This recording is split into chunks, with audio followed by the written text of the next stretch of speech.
Hi hello నమస్తే నా పేరు స్వర్ణ welcome back to my channel. ఈరోజు స్పెషల్ ఏంటంటే చింత చిగురు పచ్చిరొయ్యలండి. ఇది ఎలా చేయాలో ఏంటో చూద్దాం పదండి.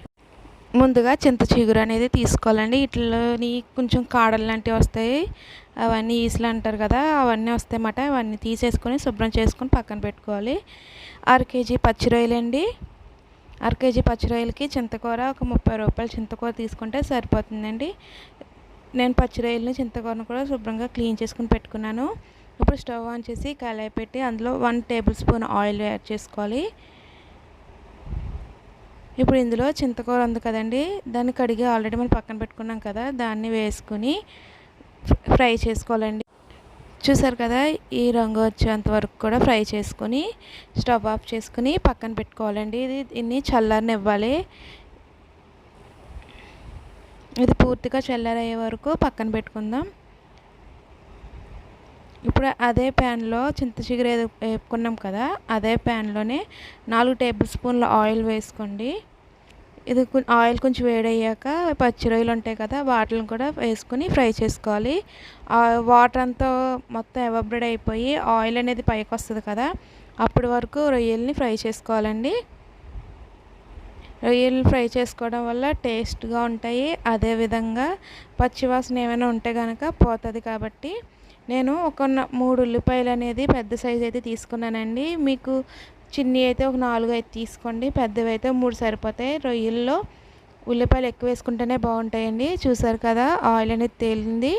ఇప్పుడు ఇందులోనే ఆనియన్స్ కూడా యాడ్ చేసేసుకుని ఆనియన్స్ కూడా ఫ్రై అయ్యే వరకు ఫ్రై చేసుకోవాలండి. అవి కూడా కొంచెం ఎరుపు వచ్చే వరకు ఫ్రై చేసుకోవాలి.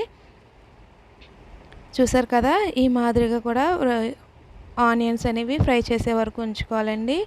ఇప్పుడు మనం మసాలా యాడ్ చేసుకోవాలి. మనం చికెన్ మసాలా అయితే ఏం చేసుకుంటామో అదే మసాలా దీనికి కూడా యూస్ చేసుకోవచ్చండి. సో నేను ఆల్రెడీ అదే వేసుకుంటున్నాను అనమాట. నేను 3 టేబుల్ స్పూన్ మసాలా అయితే యాడ్ చేసుకున్నాను. ఇది పచ్చివాసన పోయే వరకు ఫ్రై చేసుకోవాలి.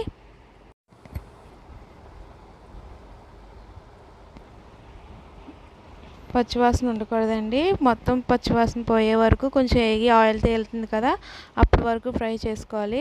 చూసారు కదా, ఆల్రెడీ నూనె తేలింది. ఇప్పుడు పసుపు కారం కూడా యాడ్ చేసుకొని ఒకసారి కలుపుకోవాలండి. ఒకసారి కలుపుకొని ఇందులోనే వాటర్ కూడా తగినన్ని యాడ్ చేసేసుకోవాలి. ఇప్పుడు ఇందులోనే సాల్ట్ తగినంత యాడ్ చేసుకోవాలండి. యాడ్ చేసుకొని మూత పెట్టేసుకోవాలన్నమాట. కొంచెం ఆయిల్ తేలేంత వరకు ఇలాగా ఉడకబెట్టుకోవాలి. కూర చూసారు కదా, ఆయిల్ అనేది పైకి తేలింది. ఇప్పుడు ఏం చేయాలంటే చింతకూర ఉంది కదండి, దాన్ని తీసుకొని మిక్సీ చేసుకోవాలండి. మెత్తగా పేస్ట్లా చేసేసుకోవాలన్నమాట. చూసారు కదా, ఇలా చేసుకొని ఇప్పుడు దీన్ని కూరలో యాడ్ చేసేసుకోవాలన్నమాట. చింత చిగురు అంతా వేసేసుకున్నాక ఒకసారి గరిటెతో మొత్తం అంతా కలిసేలా కూరనైతే కలుపుకోవాలండి.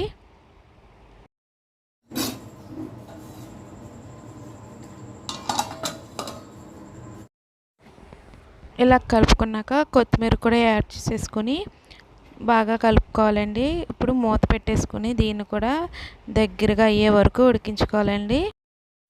చూసారు కదా, కూర అంతే దగ్గరగా అయిపోయింది. ఈ కన్సిస్టెన్సీ వచ్చే వరకు ఫ్రై చేసుకోవాలన్నమాట. ఇప్పుడు కూర అయితే రెడీ అయిపోయిందండి. స్టవ్ ఆఫ్ చేసేసుకుందాం. చూసారు కదా, చింత చిగురు పచ్చిరొయ్యలు అయితే సూపర్ ఎమ్మీగా ఉంటుందండి. అందరూ ఖచ్చితంగా ట్రై చేయండి. ఈ టైంలో చింతకూర అనేది ఎక్కువగా దొరుకుతుంది కూడా, హెల్త్కి కూడా మంచిది. అందరికీ వండి పెట్టండి, శుభ్రంగా తింటారు. అందరికీ నచ్చుతుంది. ఖచ్చితంగా పుల్లగా చాలా బాగుంటుందండి. స్పైసీగా కూడా ఉంటుంది, బాగుంటుంది. సో మీరు అందరూ ట్రై చేయండి. నా ఛానల్ని ఎవరైనా సబ్స్క్రైబ్ చేయకపోతే సబ్స్క్రైబ్ చేయండి. Thank you for watching. Like చేయండి, షేర్ చేయండి. బాయ్.